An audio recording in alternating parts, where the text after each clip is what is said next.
Hello there, listener. Tonight, we're going to rob the United States federal government. Well, to be honest, I already did.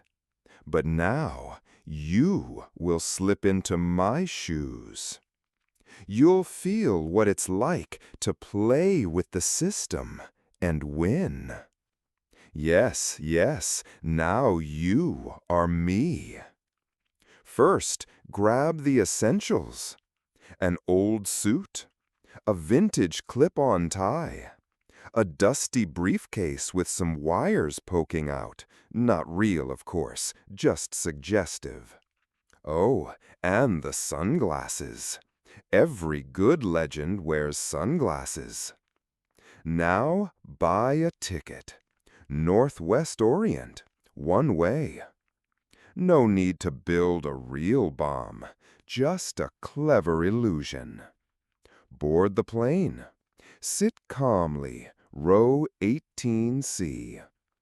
And when the time comes, pass the stewardess a little note. Order a whiskey, not for fear, but to quiet the buzzing in your veins. It's not panic, it's power.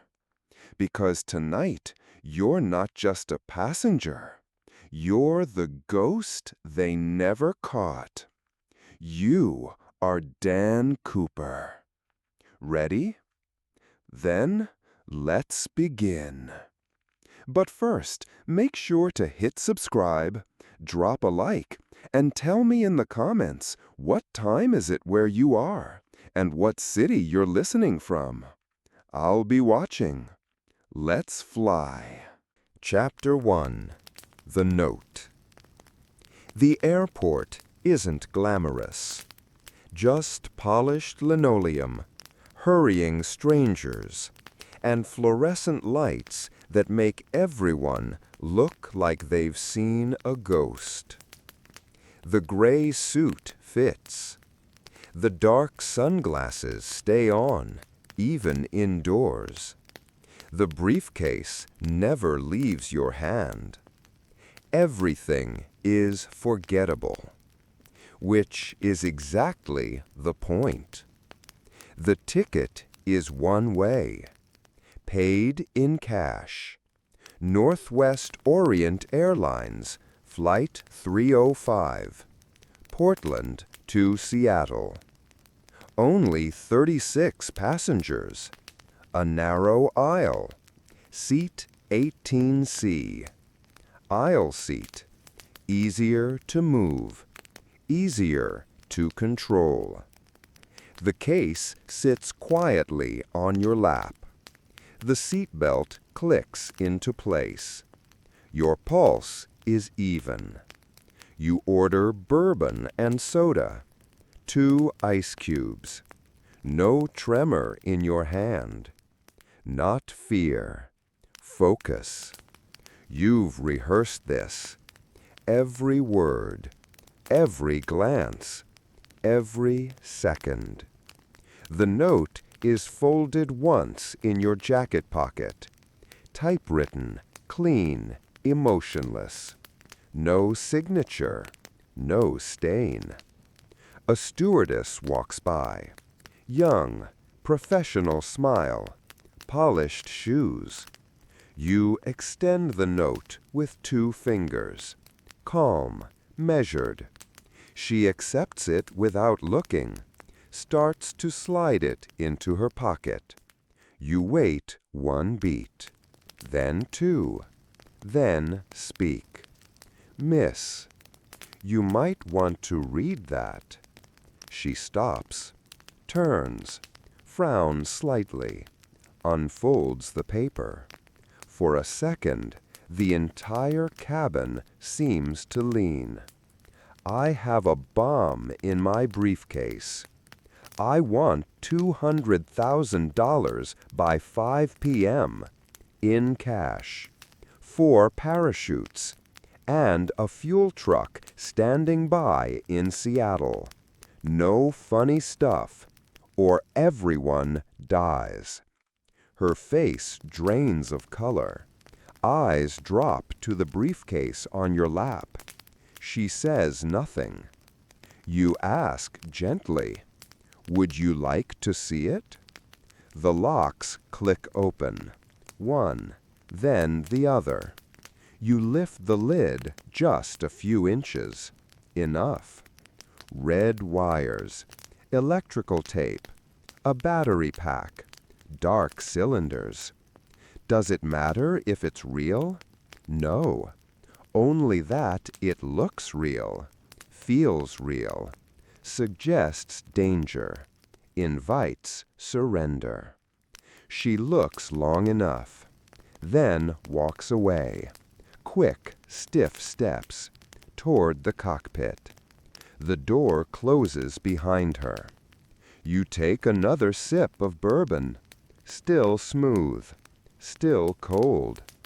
Your left hand rests casually on the briefcase.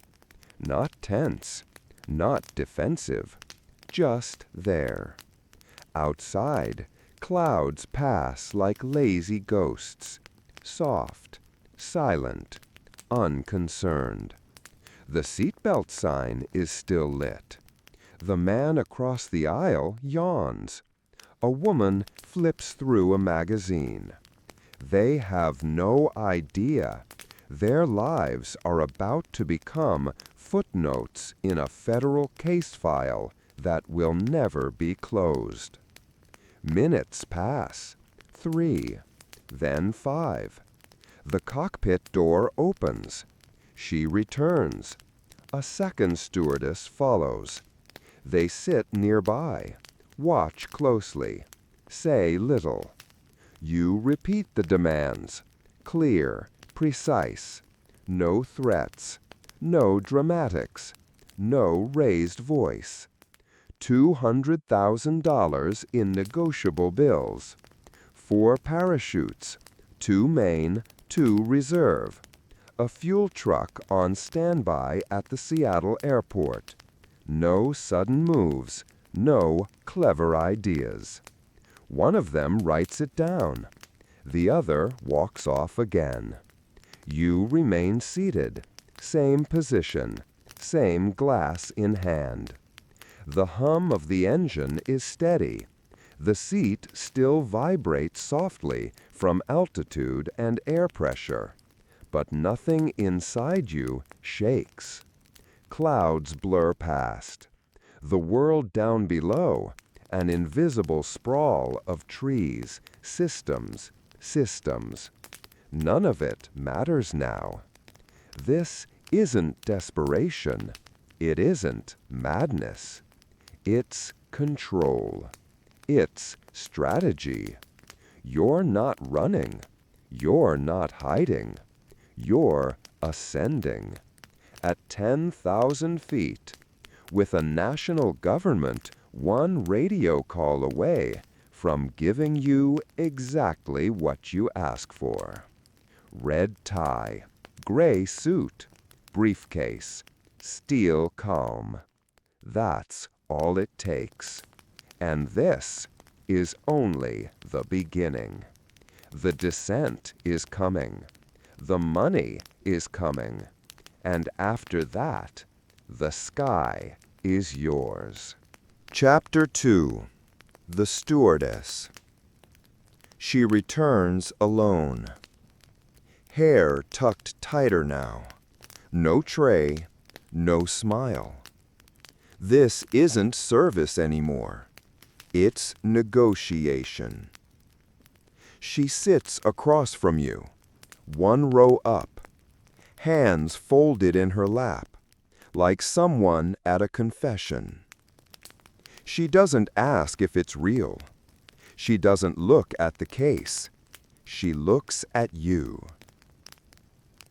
and waits. You take another sip. Her voice is quiet, measured. The captain has contacted Seattle.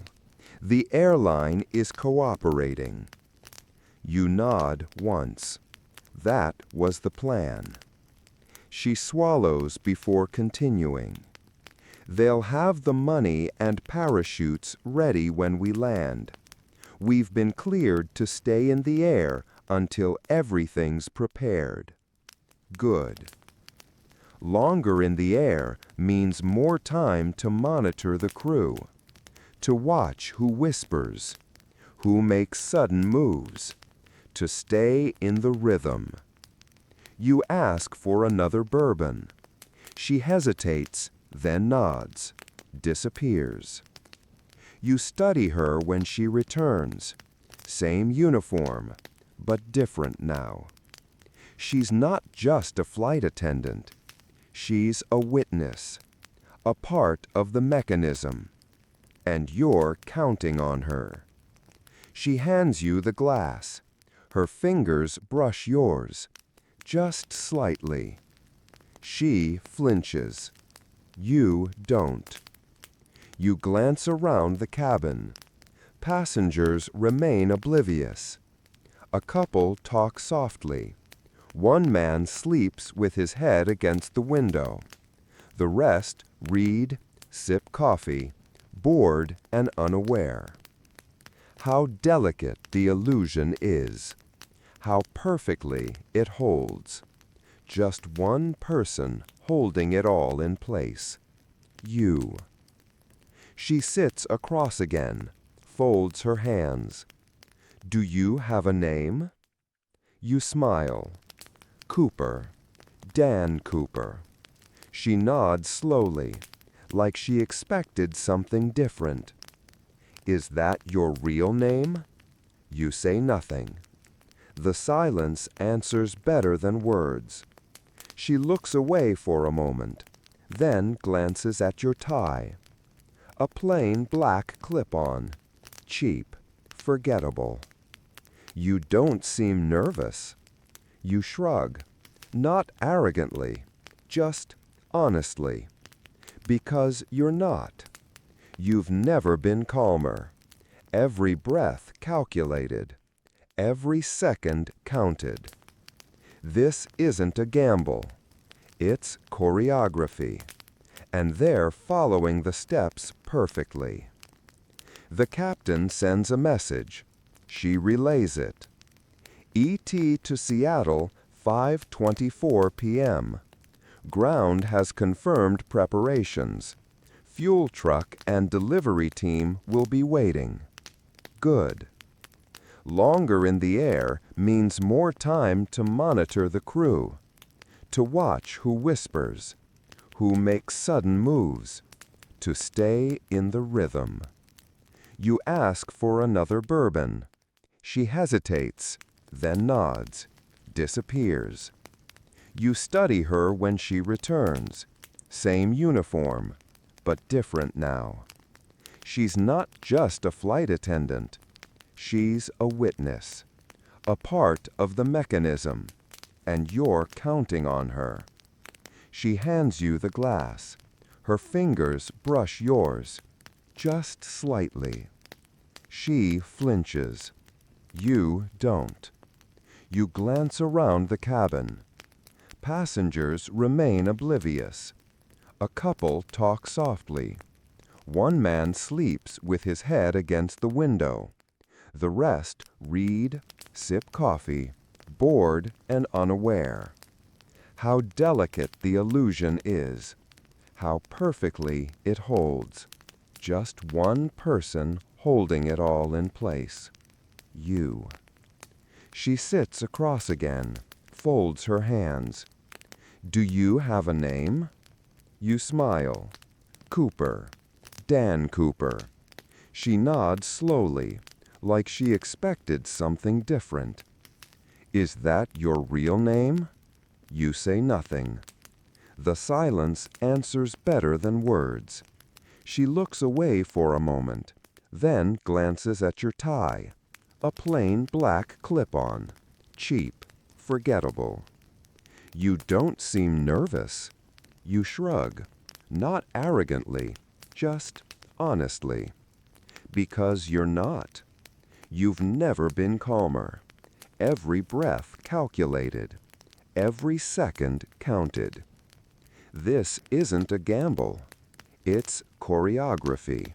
and they're following the steps perfectly. The captain sends a message. She relays it. ET to Seattle, 5:24 p.m. Ground has confirmed preparations. Fuel truck and delivery team will be waiting. Good.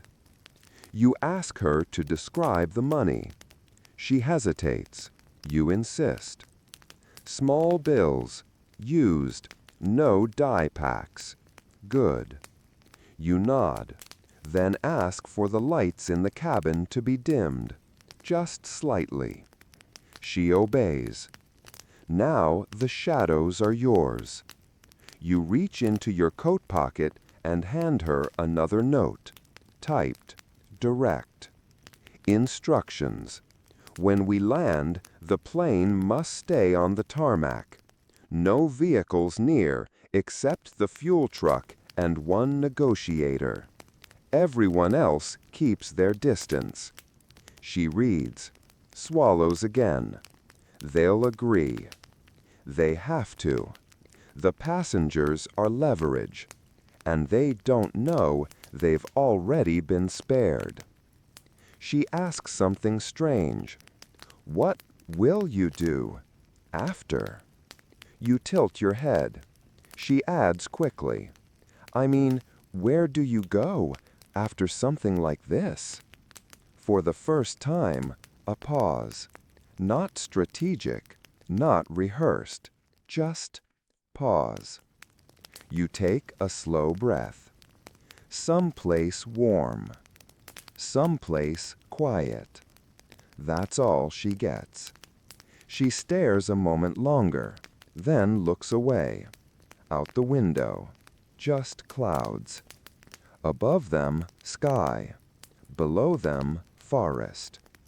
You watch her as she pretends not to be afraid. Not because she believes you won't hurt anyone, but because she knows you could, and chose not to. That's power. Measured, contained, silent. Time slows.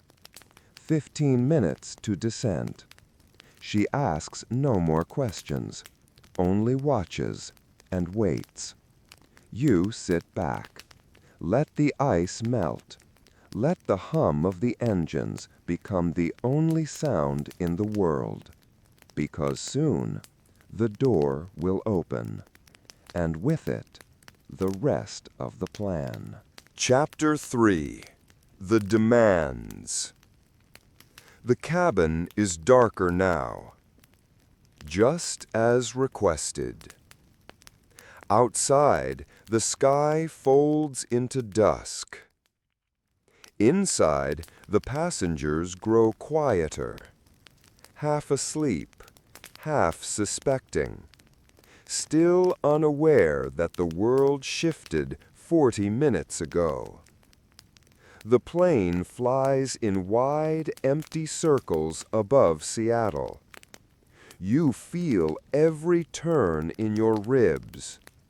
A long, lazy orbit, while people below scramble to follow your instructions without setting off a trap that may or may not be real. In the cockpit, the captain keeps his voice steady, but his hands sweat.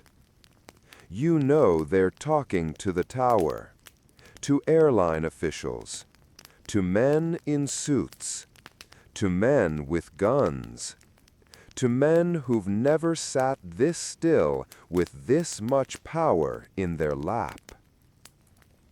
A stewardess returns, the same one, always the same one now. She's the bridge between you and the world you just threatened. They've agreed to all demands. She hands you a folded paper, typed, clean.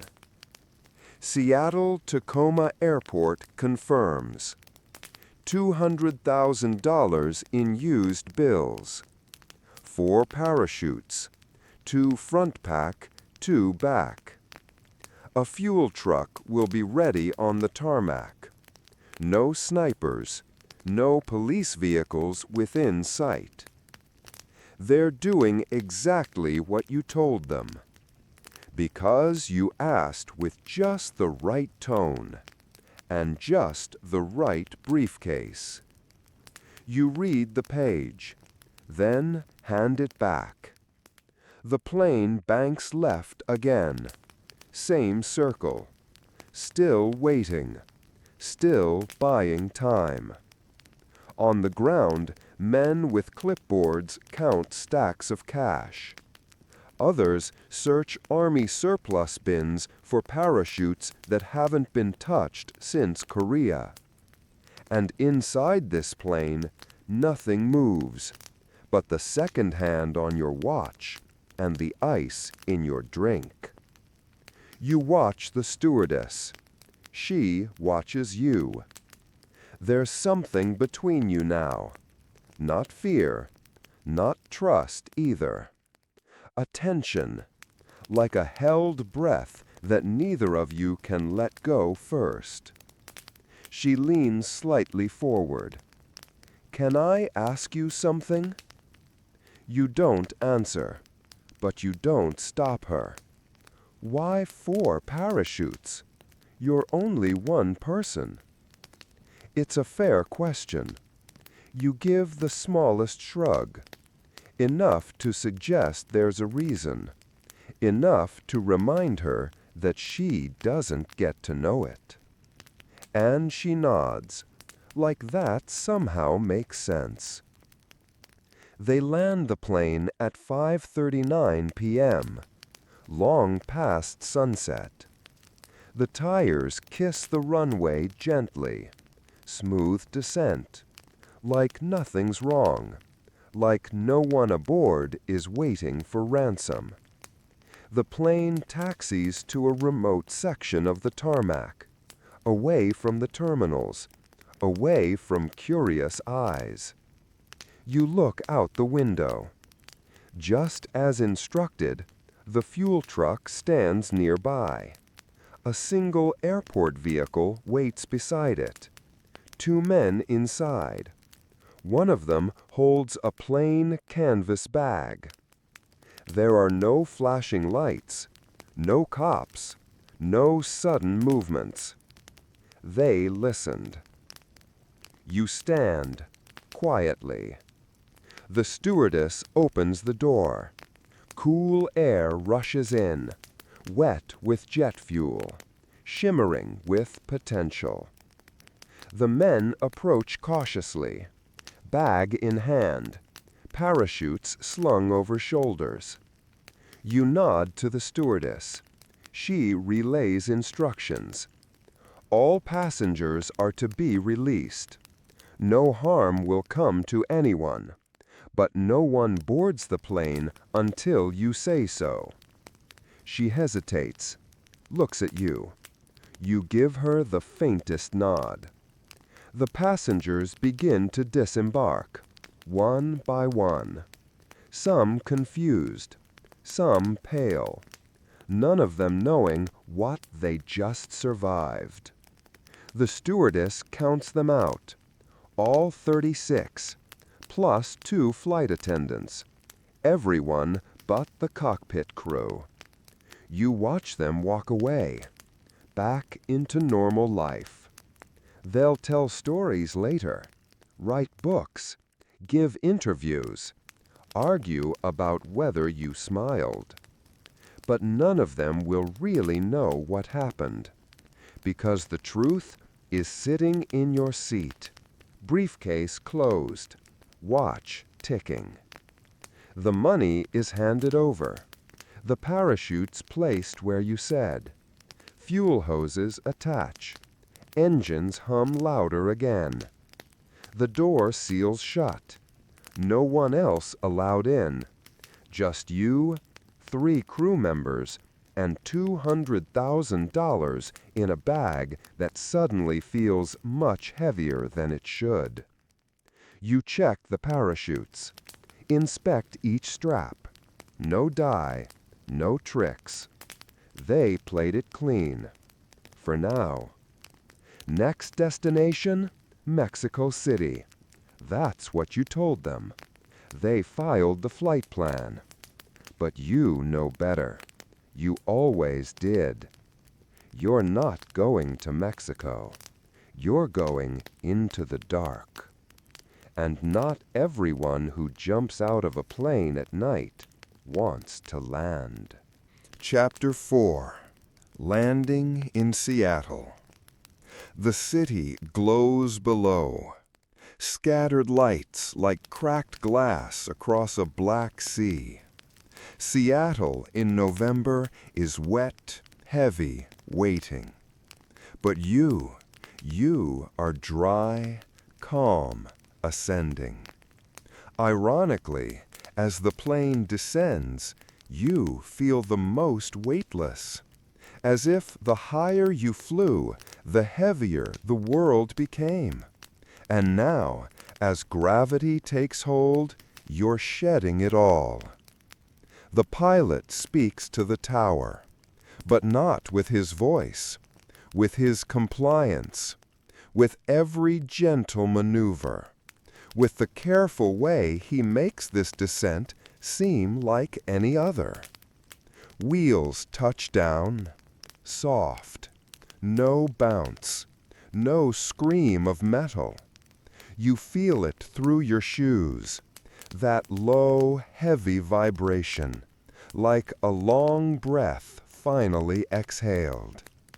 But you don't relax, because they are watching now, and because they think they understand you. They don't. The plane slows. Taxi lights blur past the windows. The stewardess glances at you once.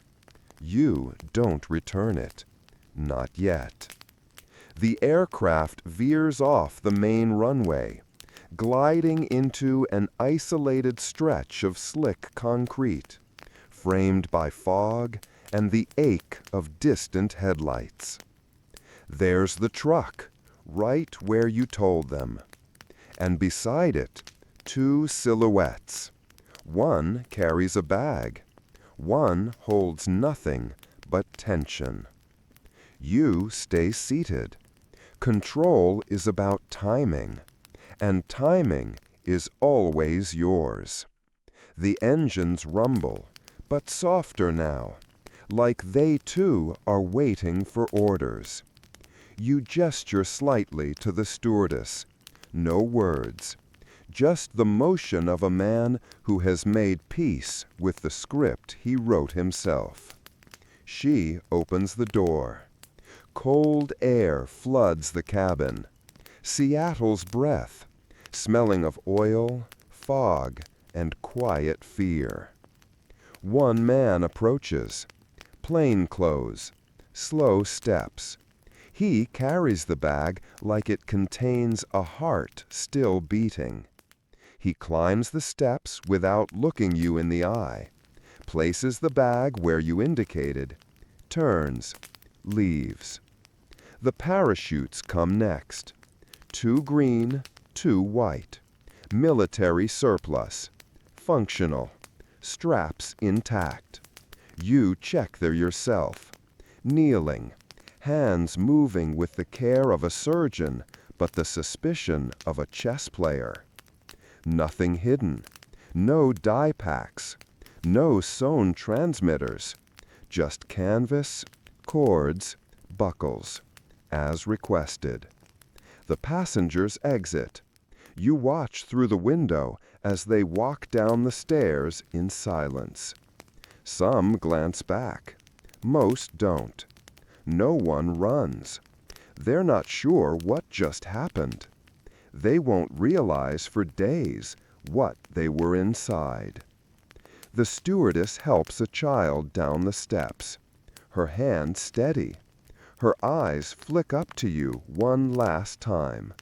She mouths nothing. She just vanishes into the fog. You are alone now. Almost. The pilot, co-pilot, and one flight engineer remain. You allow it. You need them. For now. You give instructions. Slow. Calm. Altitude, 10,000 feet. Speed, minimal. Landing gear stays down. Rear staircase stays unlocked. They don't question you. They just nod. Like men who've read the last page, but hope there's still time to rewrite it. The plane is refueled. The door seals shut. Engines return to full voice. You take your seat again. The money bag rests beside your leg. Its weight is strange, real, but not comforting. You don't touch it. Instead, you fasten the parachute. Tight, functional. You check every strap, twice. Then you breathe. The aircraft moves. A slow roll forward into the night you built yourself. The world behind you still blinking, still buzzing, but ahead only wind, and a door that leads nowhere or everywhere. You don't need Mexico. You never did. You only need air. Chapter 5. The Exchange. The aircraft lifts from the tarmac with the same grace it landed. But everything is different now. The passengers are gone. The money is here. And you are a man carved from blueprint and tension.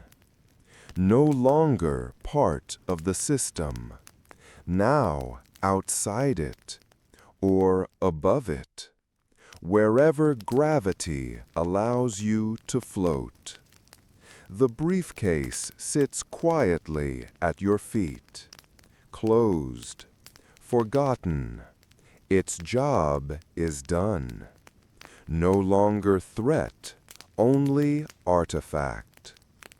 In its place, a duffel bag, filled with soft paper and dangerous promises. You haven't opened it. You don't need to.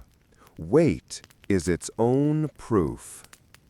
And beside it, 4 parachutes, tidy, still folded, still silent. You've chosen one.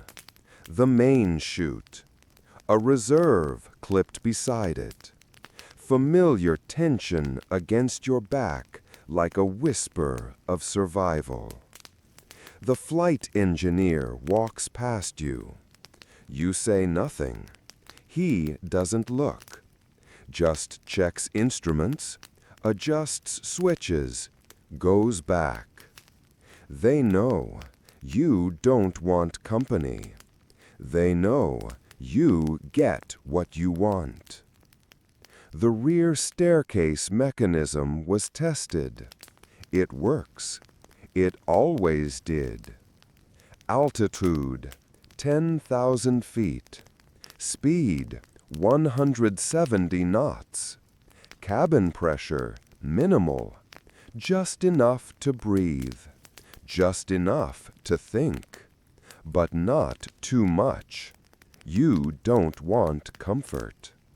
Comfort breeds softness. You need precision. Your suit feels tighter now. Parachute straps dig in. Collar itches. Or maybe it's your nerves. Or maybe it's the thrill. Because this is the part no one else imagined. This is the part they'll never find. You unzip the duffel bag just enough to peek inside. Bands of bills, wrapped, numbered, some crisp, some soft, all untraceable, all forgettable. and all yours. No ceremony, no satisfaction, just observation. Because the money isn't the point. It never was. The point is that they gave it to you, that you made them obey. You stand, not abruptly, not like a man escaping, like a man checking the door before going home. You pick up the parachutes. Choose your pair, one for now, one for deception. You place the others on an empty seat. They'll find them. They'll test them. They'll ask why. You won't answer, because you'll be wind by then. You tighten the straps, once, twice. The cockpit door remains closed. They aren't foolish. You glance at your watch, 8:12 p.m. The aircraft hums forward over black wilderness. No lights, no roads, no witnesses. Perfect. You walk to the rear, footsteps muffled on the carpet, each one quieter than your pulse. The stairs wait, folded, obedient, like a bridge to something that no longer has a name. You grip the release lever. It resists, just slightly. Then a groan of hydraulics. Metal creaks. The rear of the plane yawns open like a silent scream. Air rushes in, cold, thick, alive. You squat, balance, no drama, only weight and wind.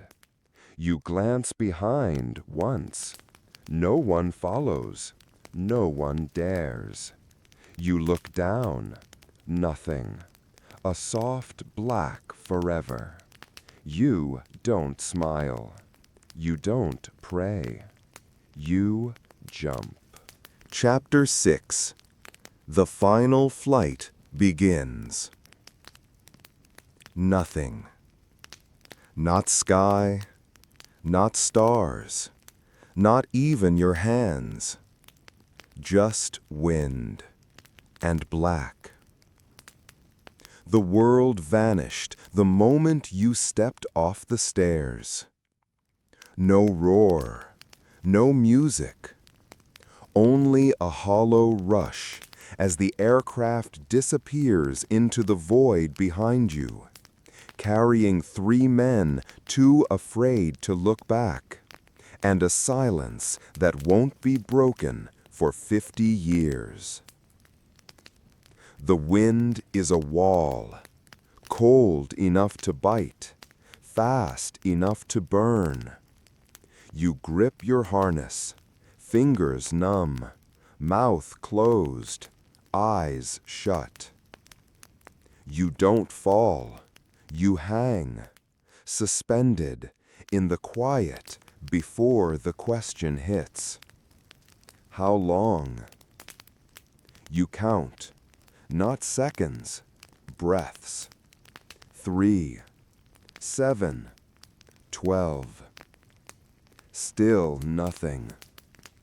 Then, snap, drag. The canopy explodes above you, yanks you vertical. Your ribs scream, your legs flail, but you're alive, slowed, held. The parachute bloomed. The sky caught you, for now. There is no light, just shadows of movement. No shape, only suggestion. Beneath you, forest, endless, black. You don't know where. You didn't plan the landing. You never could. Only the exit, only the vanishing. The wind whistles, 1,000 tiny screams across nylon and canvas and flesh. Time slips. You aren't a man anymore.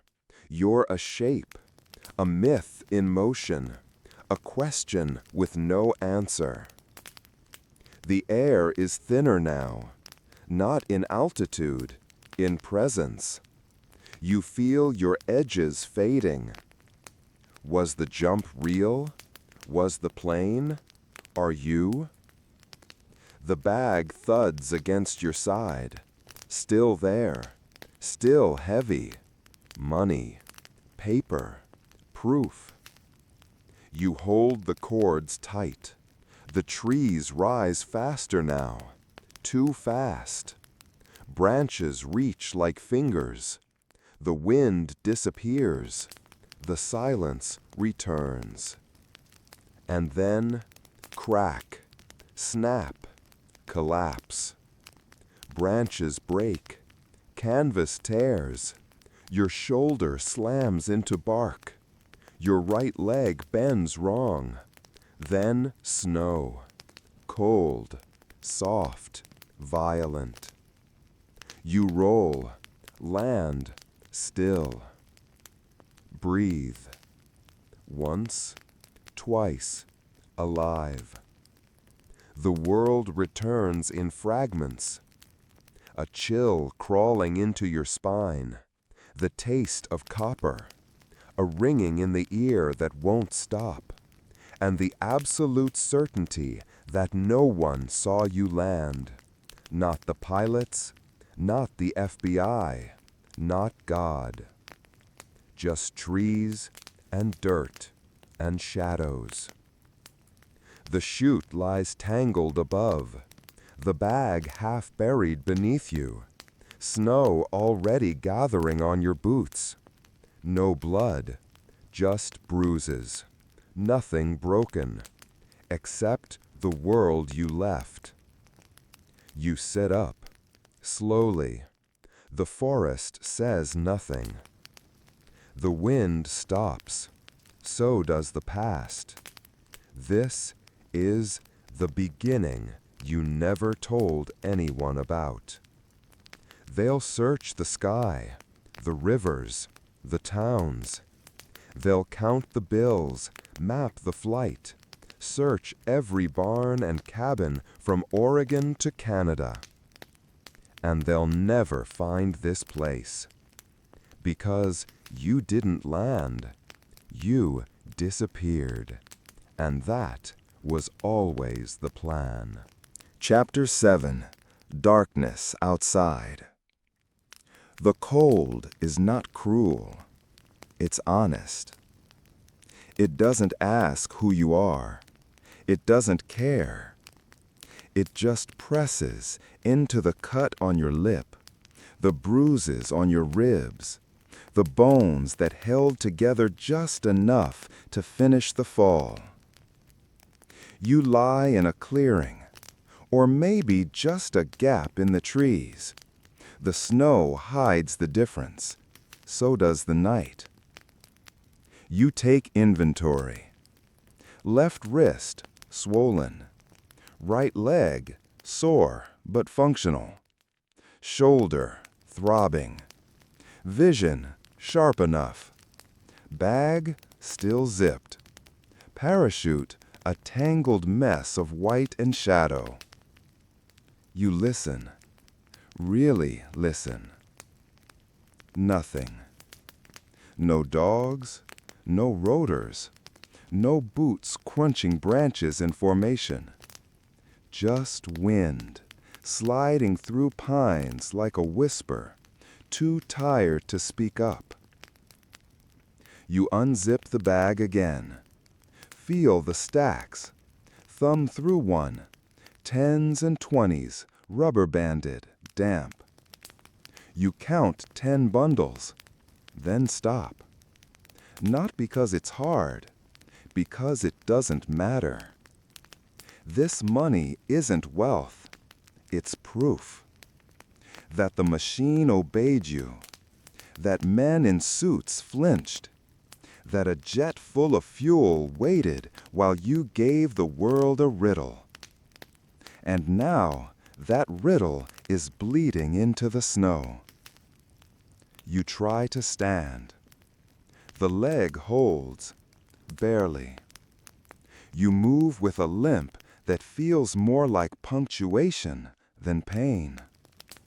Each step says, I'm still here. I landed. I exist. For now. Somewhere above, the plane is already far away. A trail in the dark. 3 men who will say, you disappeared into nothing.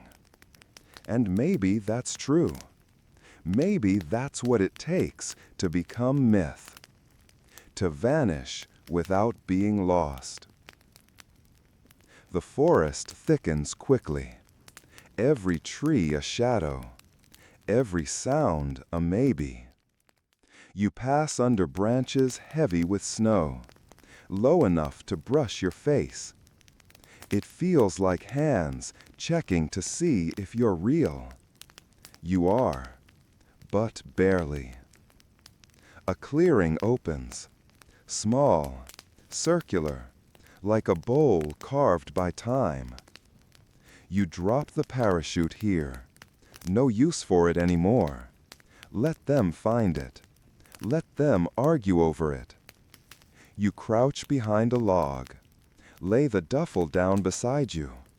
Pull your coat tighter. Exhale. The fog from your breath curls upward like smoke from a fire you never lit. You think of headlines. Sky pirate vanishes. The man in the suit. No body, no clue, no trace. And you wonder, in the cold and the quiet, how long before they name you something that doesn't belong to anyone? You stay low, wait. An hour passes, then 2. Still no lights, still no sirens, still no God coming to ask what you've done. Just trees, snow, and a man with a bag full of borrowed time. Eventually, your body stops shivering, not because you're warm, because it's tired of trying. Sleep flirts with you, tempting, stupid, soft. You resist, barely. The first night isn't for rest, it's for vanishing. And somewhere beyond the branches, in another town, another living room, televisions are still playing sitcoms. Families laugh. Children brush their teeth. No one knows that you are gone on purpose. That tonight, history left its seat and walked into the woods. Chapter 8. The Jump Plan. The snow has stopped. The wind, too.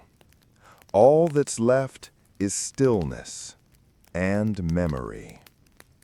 You lean back against the bark, eyes open, pulse low, muscles sore but steady. Sleep is too risky, so you think instead. And thinking is where the real danger lives.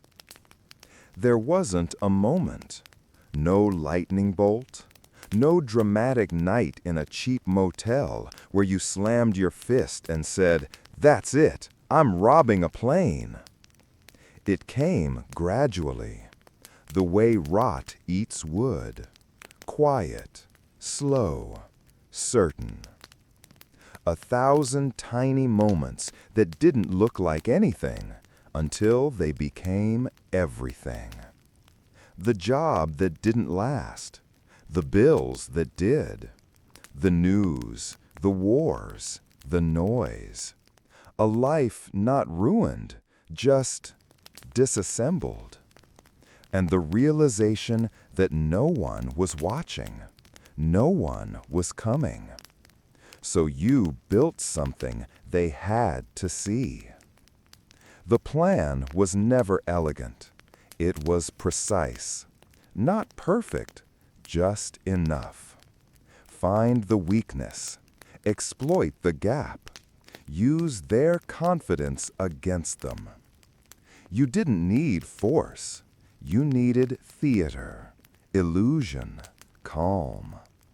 A man in a suit with a voice that never rises can take down an empire if he believes it.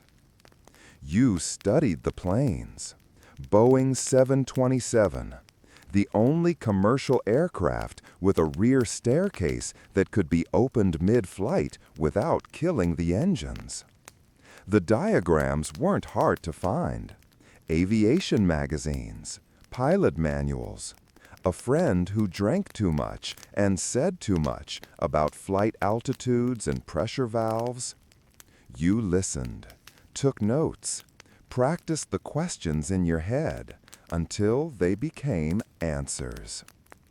The parachutes were trickier, military surplus, skydiving catalogs, Army-Navy stores where no one asked why a man your age wanted a reserve chute with a clipped seal. You learned how to fall without looking like you were falling, how to land without breaking, how to vanish without running. The suit was intentional, clean, neutral, no pattern, no shine. Clip-on tie so they couldn't choke you with it. Shoes with soft soles so your footsteps didn't echo on metal. Sunglasses, not for hiding, for reflecting. Let them see themselves. And the bomb? That was never real. But it didn't have to be, because belief is louder than gunpowder. The briefcase was filled with possibility. Red wires, duct tape, old batteries, metal cylinders painted black. Enough pieces to make the brain fill in the rest. You opened it slowly, just enough, and watched fear do the work. You even rehearsed your smile, not too friendly, not cold, the kind that says, "We both know this will go how I want." And it did. They say it was luck, that you knew the weather, the wind, the radar lines. They're wrong. You didn't know. You didn't have to. You had a clock in your head. You had the will to wait longer than anyone expected, to do nothing until the moment for everything. And now here you are, in the forest, alone. Not because something went wrong, but because everything went right. The plan didn't end with the jump. That was just the cut. The real trick was disappearing after the applause. You shift your weight. Snow creaks beneath you. Somewhere nearby, a branch falls. Nothing else. You think of the stewardess again, the one with the folded hands and the question in her eyes. Where will you go now? She wasn't the first to ask. She won't be the last. But the only answer that ever mattered is this: away. Chapter 9. The Leap. It begins with a hum. Not from the plane, not from the wind, from inside. That low, warm vibration when a plan crosses the point of return, when thought becomes movement, when silence becomes history. You stand at the top of the rear stairs. The plane flies steady, engines low, nose level, no turbulence, no drama. Just cold air rushing in like something alive and hungry. The briefcase is gone, left behind. So are the extra chutes. So is the man you pretended to be. All you carry now is weight. Canvas bag, parachute, bones, doubt. One hand on the frame, one foot on metal. Wind tears at your coat, rattles the straps across your chest, tries to peel you back into the cabin like a jealous second thought. But it's too late. The crew is behind the door. The money is at your side. The night is ahead. You don't hesitate. You don't count to 3. You don't pray. You step. And the world lets go. No gravity, no noise, no time. The wind doesn't scream. It devours. Rips breath from your mouth. Pins your limbs in place. Fills your ears with a silence so loud it becomes a kind of pressure. You are not falling. You are being erased, one layer at a time. The sky is ink. The forest invisible. The stars don't help. There is no direction, only descent. No lights, no horizon, no witness. Just you and velocity. Your body flails, training gone, balance gone, only instinct. Arms out, knees tucked, eyes closed, open, closed again. You can't see, you feel. The pressure shifts, the wind slows, the air thickens. Now, you pull. The jolt is brutal. Your ribs compress, your harness bites. The canvas snaps open above you like the scream you never made. You are vertical now, no longer falling, just suspended, dangling between storm and story. The bag is still there, still heavy, still real. You exhale, but it's not relief, it's release. The descent continues, slower, more deliberate, but no less final. The trees rise beneath you, sharp, endless, waiting. The wind fades, the cold deepens, the silence returns. This is the part no one thinks about. The part after the drama, after the door, after the myth. The float, the drift, the long, slow fall into the unknown. And then branches, bark, white, impact, roll, stillness. The story ends or begins, depending on who's telling it. Chapter 10. The sky swallows you. You lie still. Not because you want to, but because your body no longer asks permission. Everything aches. Not sharp pain, a deep, slow kind, like a bruise forming across the soul. You try to breathe. The air is too cold, or your chest too tight. The breath comes anyway, shallow, cracked, enough. Snow collects in the folds of your coat. It doesn't melt. It stays, because you are colder than the ground now. The parachute lies like a broken wing behind you, half caught on a tree, half wrapped around your legs. Its lines twist in silence, barely moving in the wind, like they're waiting for a command you no longer have the strength to give. You try to sit. Everything shifts. The bag presses into your ribs. You wince, but you sit. The stars above mean nothing. They don't blink. They don't guide. They just watch.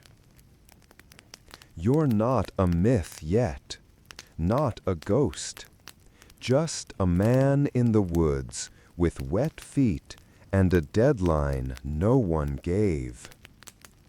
You unzip the chute harness, fingers stiff, gloves gone. It takes minutes, maybe hours. You can't tell anymore. Time is now a rumor, distant and cruel. When the last strap falls away, you exhale, like cutting a lifeline you never trusted. The bag is next, still zipped, still full. You rest it in your lap, not for safety, just so it doesn't touch the snow. You hold it like something sacred or cursed. No voices, no dogs, no helicopters. You are alone, in the truest way a person can be. You listen for humanity and find only trees. They breathe slower than you. They've been here longer, and they don't care who you robbed. You try to stand. It happens slowly.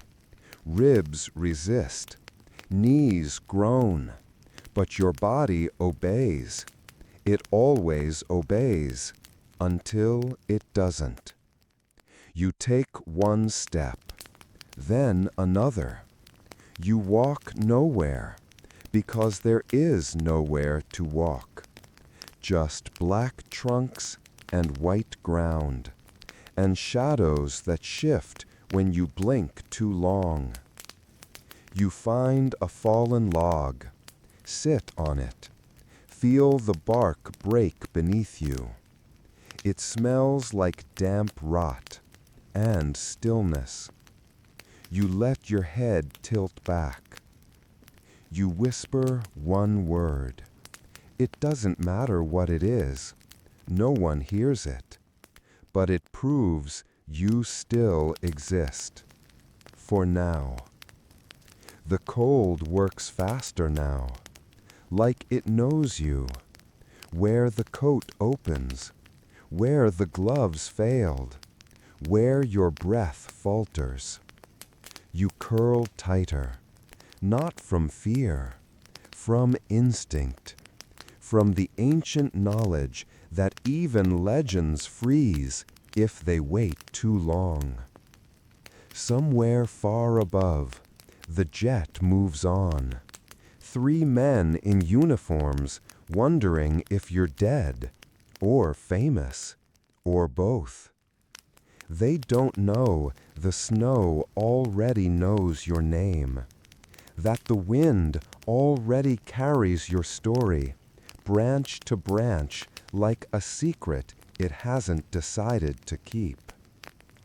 You close your eyes, just for a second, maybe 2, and the sky swallows you whole. Chapter 11. The Forest. Morning doesn't arrive. It seeps. Light filters through the trees, like it's unsure of its welcome. Not gold, not warm, just less dark. You open your eyes. Nothing's changed. And yet, everything has. Because now, you can see what you survived. The branches above are bare. The snow has crusted over. Your coat is stiff. Your fingers slow. But they move. You're not dead. Not yet. Your breath rises in faint spirals. The bag is still next to you, half covered in snow, still zipped, still heavy. You brush it off gently, like clearing dust from a gravestone. You feel your ribs, sore, not broken. Your leg still holds weight, still gets you up, barely. You look around. The forest is endless, silent in a way that presses inward. No birds, no footsteps, just the creak of branches and the hush of your own heartbeat. Everything is neutral. No signs, no paths, no help. And that's the point. Help means witnesses. Witnesses mean stories. And stories leave trails. You begin to walk. Not with purpose, just direction. Any direction. You limp. Each step leaves an imprint. Each imprint is erased by wind within minutes. Nature is the perfect accomplice. You follow nothing. You pass trees like judges. They don't ask. They don't care. You drink from a melted patch of snow. It tastes like bark and escape. You eat nothing. Not yet. The adrenaline is still food. Hours pass, or they don't. Time folds in the cold. You stop when the pain overtakes the heat. You sit on a rock that juts from the snow, like a shoulder. You rest the bag in your lap. Again. The bag is a character now, a companion. It slows you down, weighs on your spine, but you never think of dropping it.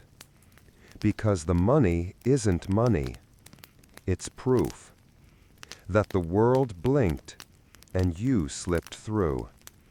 You think of the news, the alert that must have gone out by now, the sketches, the maps, the men in coats pointing at flight paths and asking each other how anyone could just vanish.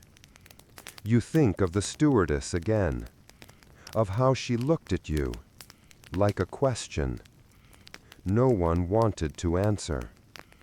You think of the stairs, the wind, the pause before the leap. And now, here you are. Not dead, not safe.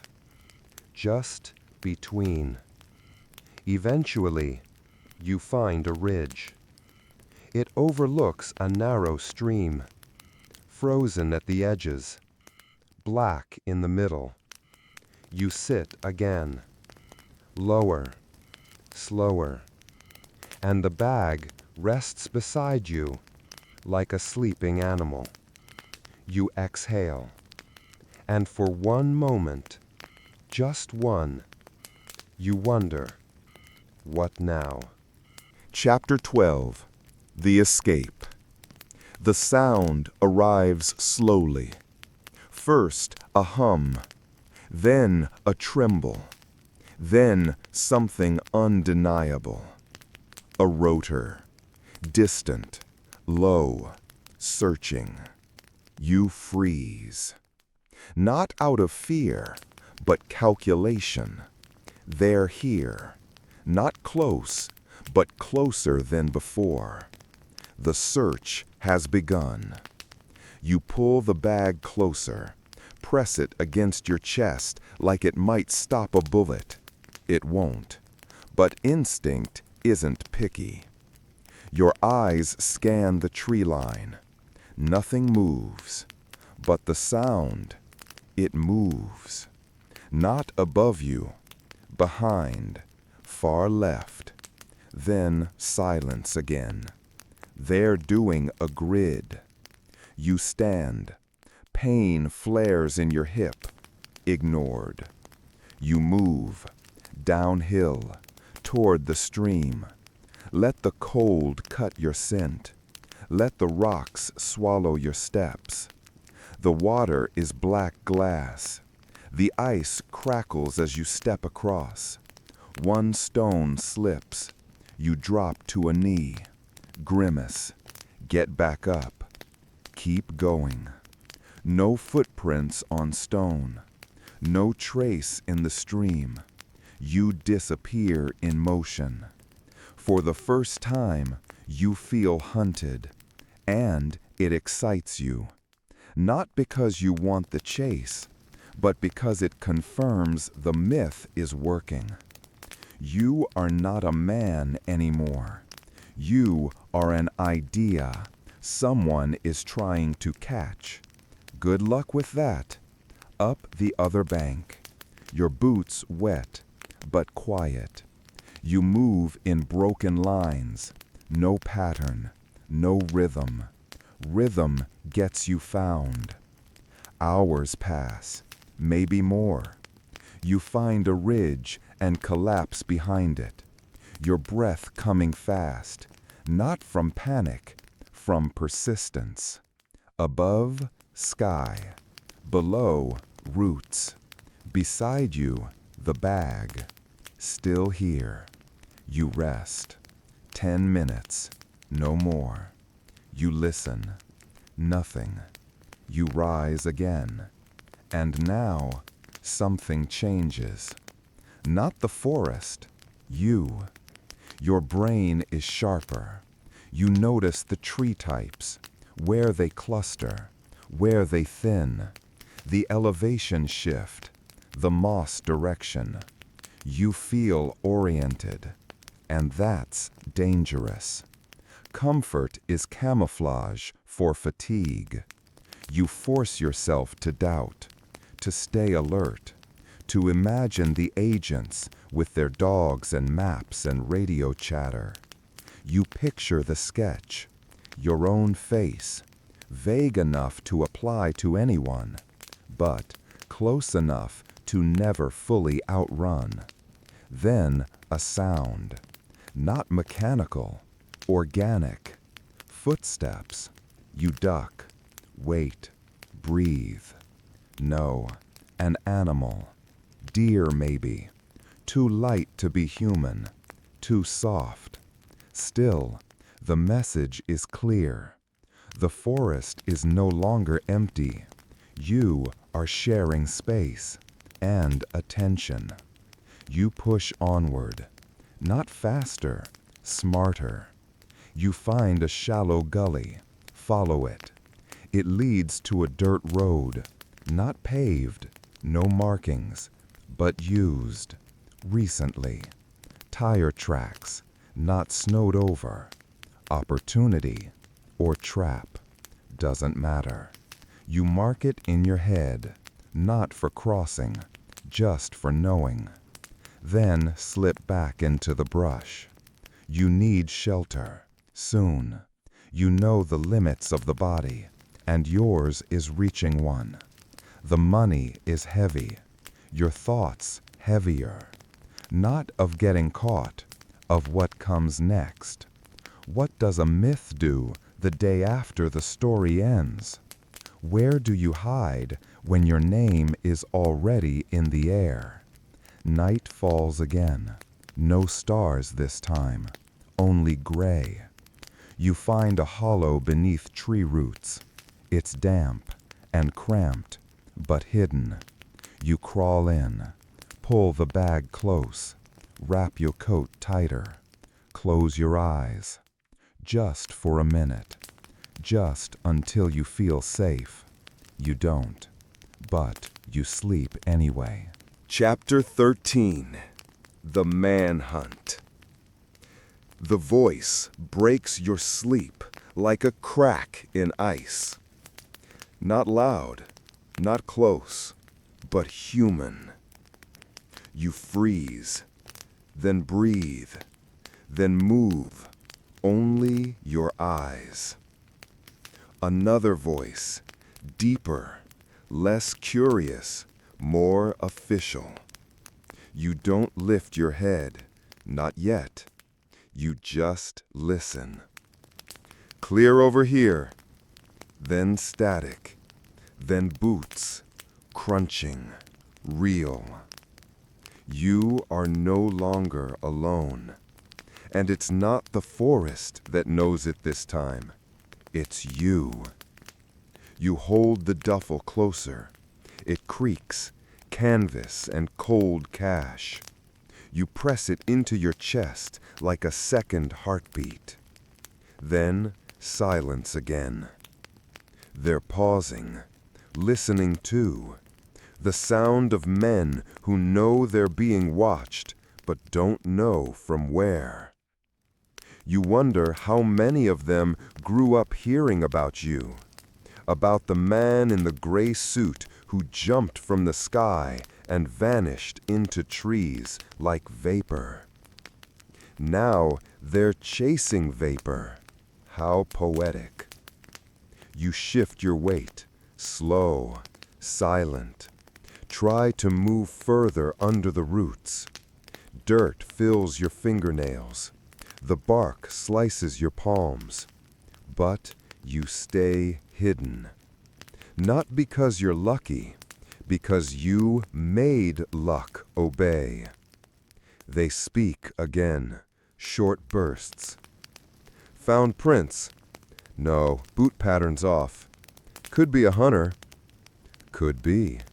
That's what you count on, doubt. Because belief catches people, doubt lets them go. Minutes pass. Your knee starts to cramp. You fight it. You let the pain anchor you. Pain is focus. Pain is proof you're still here. Then, new sound. A dog, leashed, sniffing, panting. Your breath stills. You taste blood, not from a wound, from holding the air too long in your throat. You press your cheek to the frozen dirt. Close your eyes. You listen.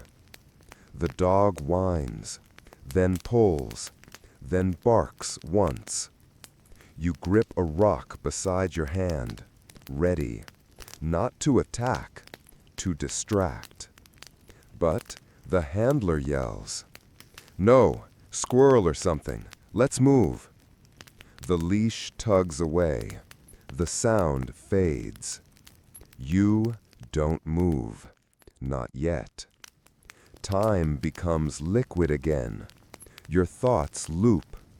1,000 scenarios, each ending the same. You vanish. They search. You become story again. That's the plan. And the price. Eventually, silence. True silence. Not quiet. Absence. You wait 10 minutes. Then 5 more. Then 1 more, just to be sure. Then you move. Out of the hollow. Careful. Measured. Like climbing out of a grave you made for someone else. The forest is dim. Fog sits low. You know the light won't last long. You walk. Cross paths they walked. See boot prints in mud. You step in them. Then off the path. Again. Always off the path. They're not far. They'll be back. The search will expand. Dogs, planes, press conferences. They'll name you. But they won't find you, because they're looking for a man, and by now you're something else. Your momentum, your smoke, your post-event. You reach a stream, wade through, up to your knees, cold that numbs your bones and erases your trail. You find another ridge, another hollow, another shelter. They're just waypoints, not safety, just distance. And distance is the only currency that matters now. Not the bills in your bag, not the weight of the money, but the space between you and them. And it's growing. Chapter 14. You become smoke. You stop counting the days. The cold is still there. So is the bag. But the urgency has changed shape. You no longer move to escape. You move to dissolve. One step, one breath, one silence at a time. You stop leaving footprints. You stop sleeping in the same place twice. You learn to blend into trees, into fog, into the hesitation between two radio clicks. They're still out there. You see signs, cigarette butts near a ravine, fresh tire marks on an old road, orange tape on pine trunks like flags of failure. You listen to distant voices. They think he's long gone, probably dead out here. No tracks in days. You smile, but only inside. Because dead men don't feel hunger, and you do. The food is simple now, whatever fits in the coat pocket. Canned beans, hard crackers, stolen bread left cooling on a porch that no one will miss for hours. You leave no notes, no signs, only empty wrappers burned in a hole no bigger than your breath.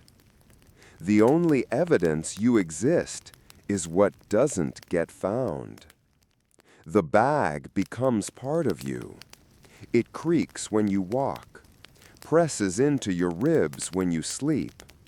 It smells of canvas and sweat and something like permanence. Sometimes you think of burying it. Sometimes you imagine pulling out every stack and letting the wind have it. But you don't, because it's not the money that matters. It's the silence wrapped around it. It's what they can't take back. You shave your stubble with broken glass in a stream reflection. The face looking back isn't yours. Not anymore. Not anymore. It's too lean, too quiet, too shadowed. It belongs to the story now. Somewhere in offices with carpet and coffee gone cold, they're still saying your name. Dan Cooper, D.B., a man who stepped out of gravity and never touched ground again. They draw maps. They compare boot prints. They interview old friends who remember you vaguely. They search rivers you never touched, open barns you never saw, question strangers who couldn't pronounce your name if it weren't in headlines. They chase the shape of you. But the shape is wrong, because you're not a shape anymore. You're smoke. At night, you lie still, not in fear, in purpose. Because stillness is the last trick, the last refusal, the final answer to every headline that ends in a question mark. You light no fire. You mark no tree. You whisper nothing to the dark. And the dark whispers nothing back. You are alone in the most powerful way. Untouchable, untraceable. A scar they can't explain. One night, you hear a plane pass overhead. It hums like the one you left. And for a moment, you wonder, was it real?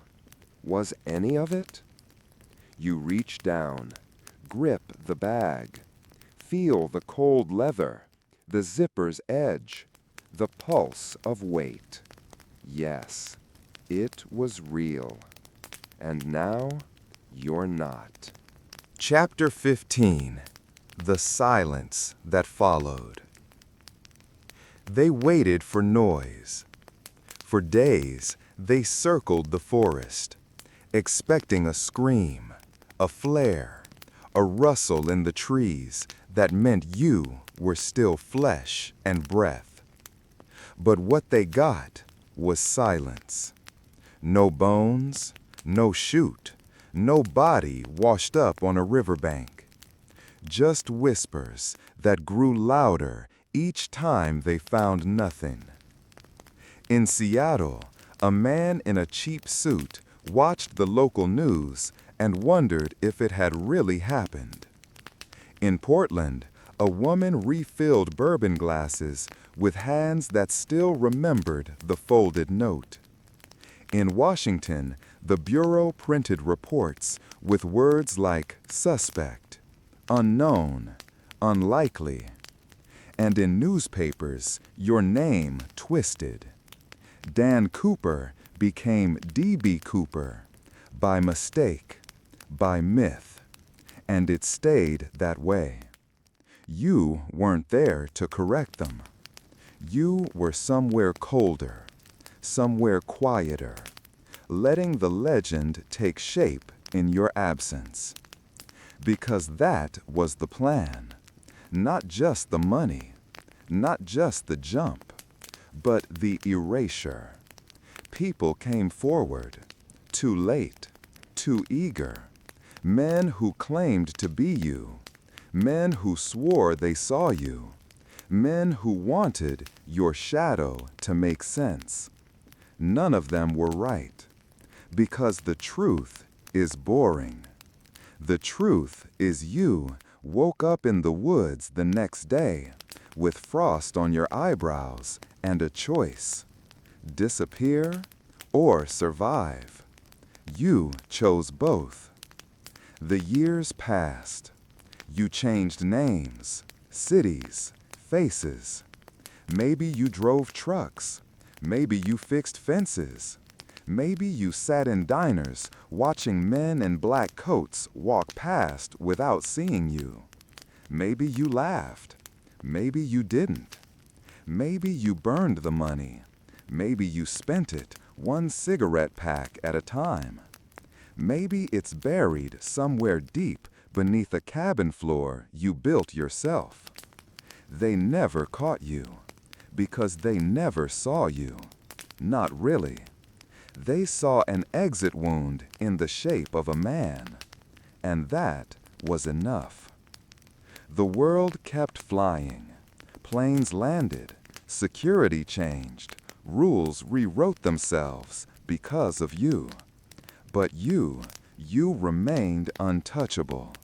Not because you vanished, because you stopped answering to the name they were calling.